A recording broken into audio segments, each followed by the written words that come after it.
Hey y'all, this is Leithia from Farmview Creators. Today we're going to work on the Chicken Hutch from the Cottage Hutch Series from the Rust Covered Cottage by Christina. I'm so excited about this kit.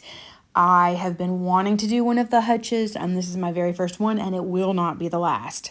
So I went ahead and sprayed all of the little pieces with some Topcoat spray to kind of help the score marks show through when I paint, because there are a lot of them, like words and everything, and accent lines. And now I've made my sticky board and I am placing my little pieces on the sticky board. I am categorizing them by color as I stick them.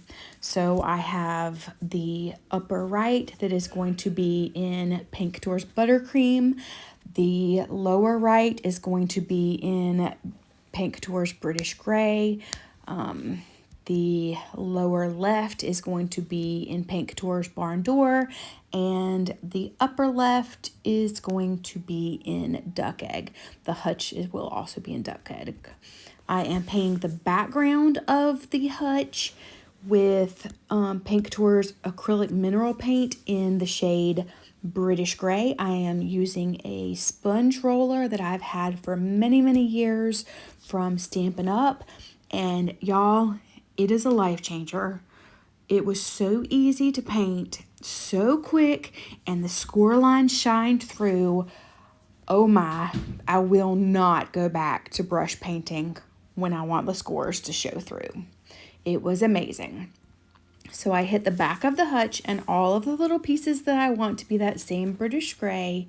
And it was such a thin coat that I could kind of keep rolling and hit even with a second coat quickly. Then I was using my parchment paper to kind of protect some of the other little pieces.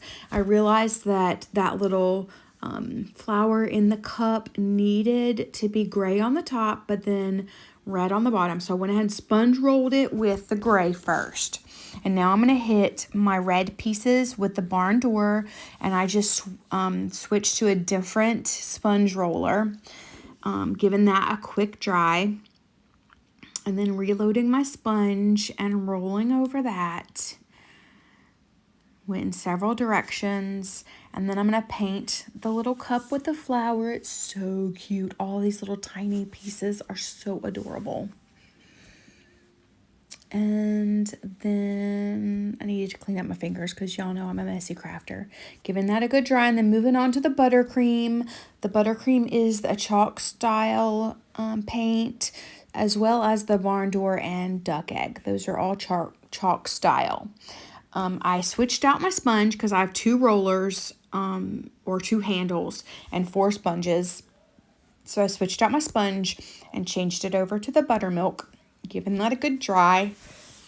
And then I will reload that sponge and hit it again. And the easel, I'm just going to try to get 1 layer on that easel, because most of it you're not going to see anyway. You're just going to see those tips that will be on the front. I think the easel is so cute. It has 2 pieces, so I hit the other piece, and I will go back later and get the flip side after it's dried really well.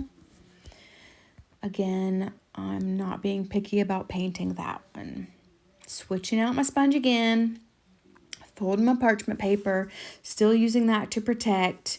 I had a little bit of buttercream on my plant, so I used the sponge for the British Grey to kind of cover that up.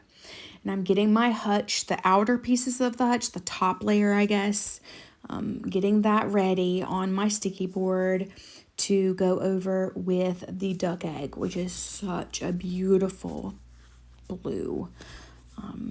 I love it so much with the red. It just, such good harmony. And I should have put my board on the sticky, like my doors on the sticky board separately. So I decided to do that, and I moved my gray pieces out of the way. And then I went at a second layer, had to move a couple of pieces because they kept popping out. Hindsight, I should have just stuck them all separately. But, you know. I'm going to give that a good dry, and then I'm going to use a brush and hit some of the eggs, because you know Easter eggers lay blue eggs. And then I'm going to hit one of the bottom books with that British gray and touch up my little flower. Looks like a succulent to me, and I love succulents. I am using just some leftover duck egg to kind of brush with my finger around the corners and edges of that chicken feed sack and kind of brushed it through. And now I'm getting another layer of red, and I'm going to do the knobs on the hutch in that same barn door red. Such a beautiful red. So rich and creamy. And then I'm going to use my weeding tool to kind of clean out some of those, just a few score lines that I felt like needed to be cleaned out just a little bit. Not near as much as I'm usually doing when I don't use the sponge roller. I mean, y'all, it was so awesome. Giving all that a good dry. And then I'm going to use just a touch of buttercream to distress the hutch. I got it a little heavy when I first started, so I am going to go back and wipe that off. But after I got into it, it was doing just the right amount of distressing throughout, and I felt like it really gave it a little something. I did forget to do the door and the drawer that's in that left side, so I will go back and get that later. And now I'm going to start laying the pieces on the backboard.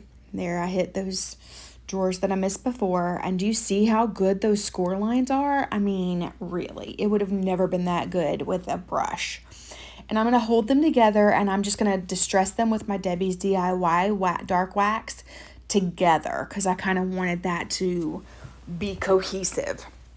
And then I'm going to hit all the doors and the drawers and all the little pieces.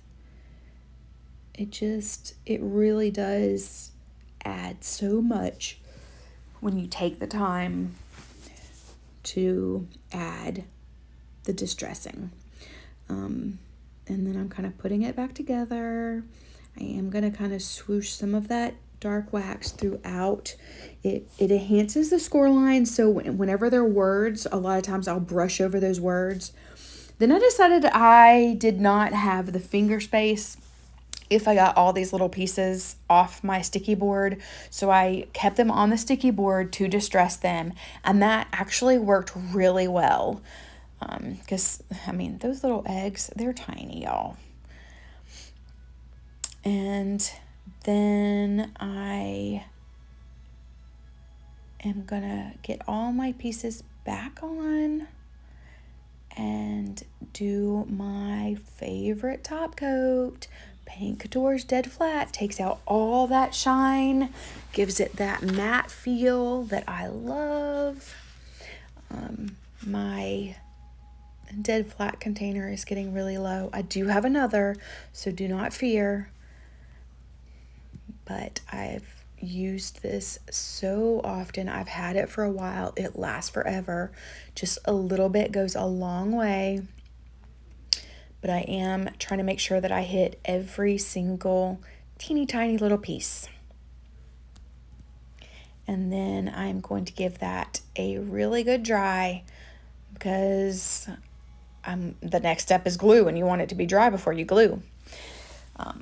When I was getting all my pieces, I was kind of trying to arrange the pieces that go together, but I wasn't very successful, I'll be honest. And then I was just kind of laying them out. I will tell you that those drawers, you have to be careful, because they are cut to fit specifically in certain places. And when I pulled all of them out, I did not realize it, but right there, I got the drawer in the wrong place and had to move it. So that larger drawer goes on the left side, and then the other ones fit very well. I had to kind of flip it over and pop one out because I wanted to make sure it fit right before I glued it down. And then I am just getting that hutch in place so that I can decide where I want all of these teeny tiny little cute pieces. I love red and blues together, especially when you start leaning toward the teal and the turquoise tones. That's one of my favorite combos. My house is red and teal. So I'm getting all those cute little eggs. I'm alternating the duck egg with the buttercream eggs, and then putting my little books and my little egg container and my little frame. I wanted to kind of really make sure I had things lined up on that top shelf before I glued it down. And then I turned my frame the wrong way, so I had to pop that up and fix it. No big deal, because art glitter glue does give you wiggle room. And I'm going to tell you something. Those teeny tiny little eggs fitting in that egg holder, that was the hardest thing about this kit. Getting those things to fit in, because they are egg shaped. So they only fit one way. But oh my word, how cute are they? And then there you go. I'm going to get that feed sack on there. It kind of goes to the bottom. And I love it so much. It's going to go in my classroom. There you go. There's the finished product. There are a ton in this series, and they are all so cute. If you like this video, please be sure to subscribe and like and comment.